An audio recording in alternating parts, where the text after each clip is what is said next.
कटकर विद्याधरपुर स्थित प्रोफेसर हृदयानंद राय स्मृति परिषद पक्षर global Indian model school hall रे प्रख्यात सारस्वत साधक बाग्नी प्रोफेसर हृदयानंद राय स्मृति संध्या अनुष्ठित हो जाइछि। ଏହି ଅବସରରେ ଯଶସ୍ୱୀ ସାହିତ୍ୟିକ ଡକ୍ଟର ସତ୍ୟପ୍ରକାଶ ସେଠୀଙ୍କୁ ଚଳିତ ବର୍ଷର ମର୍ଯ୍ୟାଦାଜନକ ହୃଦୟାନନ୍ଦ ନାୟ ସମ୍ମାନ ପ୍ରଦାନ କରାଯାଇଥିଲା। ଅତିଥି ପରିଚୟ ଓ ସ୍ୱାଗତ ଭାଷଣ ପ୍ରଦାନ କରିଥିଲେ ଅନୁଷ୍ଠାନର ଉପସଭାପତି ନାଟ୍ୟକାର ସଞ୍ଜିତ ପଟ୍ଟନାୟକ। ସମ୍ପାଦକୀୟ ବିବରଣୀ ପାଠ କରିଥିଲେ ଅନୁଷ୍ଠାନର ସାଧାରଣ ସମ୍ପାଦକ ଡକ୍ଟର ଚୌଧୁରୀ ସତ୍ୟ ଦାସ। ଏହି ଉତ୍ସବରେ ମୁଖ୍ୟ ଅତିଥି ପ୍ରଫେସର ଡକ୍ଟର ସୁନାମଣି ରାଉତ, ମୁଖ୍ୟ ବକ୍ତା ଖ୍ୟାତନାମା ସାହିତ୍ୟିକ ପ୍ରଫେସର ଡକ୍ଟର ସଂଘମିତ୍ରା ବେହେରା ପ୍ରମୁଖ ଉପସ୍ଥିତ ହୋଇ ପ୍ରଫେସର ହୃଦୟାନନ୍ଦ ରାୟ କିଭଳି ଭାବରେ ଜଣେ दर्शनज्ञ बाग्नी और साहित्यिक से विषय अवगत कराइथिले। यह कार्यक्रम में सभापतित्व कर कार्यक्रम को आगू नहीं इंजीनियर प्रभाकर स्वाई, चौधरी संपत दास एवं धर्मपत्नी तथा अन्य कर्मकर्ता जोगदे कार्यक्रम में सहयोग करथिले। सर्वशेष ग्लोबल इंडियन पब्लिक स्कूल अध्यक्षा डॉक्टर मंजुश्री शास्त्री धन्यवाद अर्पण करथिले। देखंतु ओडिशार जड़े बरपुत्र जड़े प्रख्यात दार्शनिक ख्यातनामा बाग्मी जड़े सुसाहित्यिक जड़े छात्रवत्सल प्राध्यापक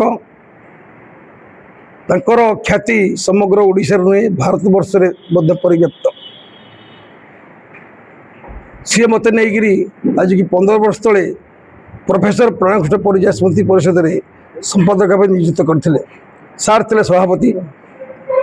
थरे गोटे कार्यक्रम में डॉक्टर दोलगोविंद शास्त्री स्मृति परिषद कार्यक्रम होता। सार मुख्य अतिथि थे। से मत कही सत्य तुम जमी डॉक्टर शास्त्री करुच कार्यक्रम अवर्तन मान प्रत्येक मंच मोर से मो पर कर सार आप भगवान करूँ आप 100 वर्ष बंचतु। तेणु कथा को अमर बाणी भावी देहत्याग पर प्रति वर्ष कार्यक्रम होची। आज की पूरा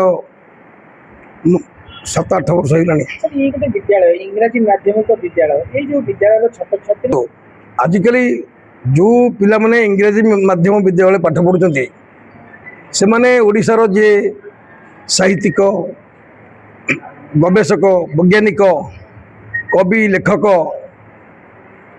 विषय जानूना। तेणु युवपीढ़ी आगामी पीढ़ी की ए वार्ता प्रदान करने निहात जरूरी।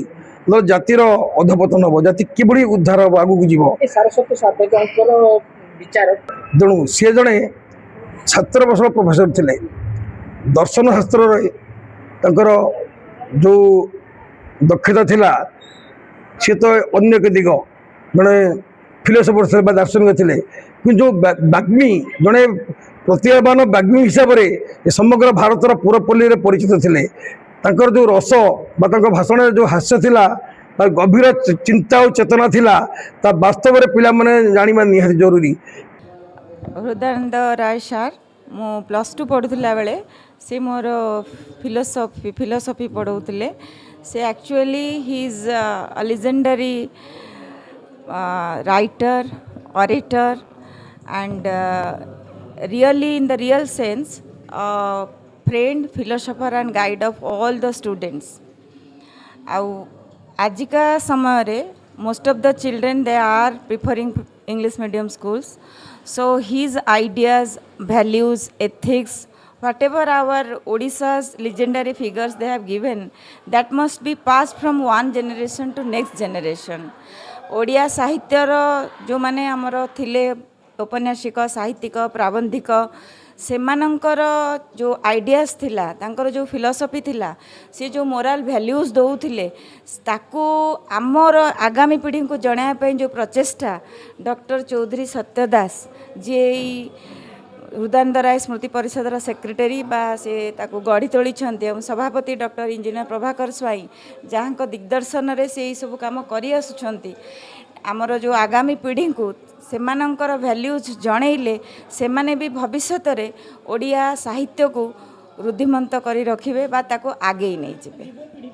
कथा कहले तो सेमानंक ये देखिले जो सोशल मीडिया रो सेमाने जहाँ देखुचंती जोटा कि तांको भविष्य पई भी ठीक नुहे प्रयोज्य नुहे किंतु आमर ये जो जेन अल्फा आसुछंती आगो को एटलिस्ट आमे सेमानंकु तो किछि सिखै पारिबु जे नाइ आमर संस्कृति आमर साहित्य आमर ओडिया अस्मिता या थिला आम साहित्य को सेमाने बंचै रखितिले एटलिस्ट समाजर किछि तो लोक से माने एई सब जिंस को बंचई रखिबे एई पिला मानन को आमे स्कूल हिसाब रे मु प्रिंसिपल हिसाब रे मु पिला मानन को कहूची जे तमे सोशल मीडिया ठु दूरे रुह आमर फोन रे कोनोसी पाठ जाए नाही फिर भी पिला माने ताको यूज करूछन in wrong sense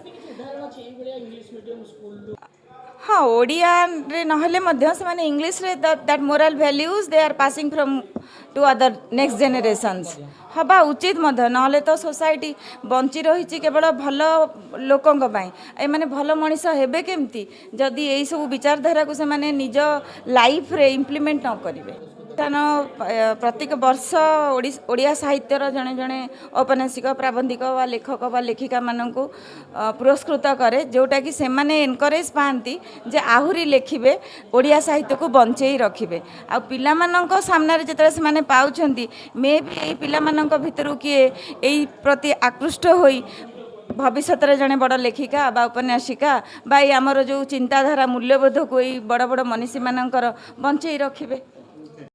कटकरू Damodar बेउरांक report खोला खबर।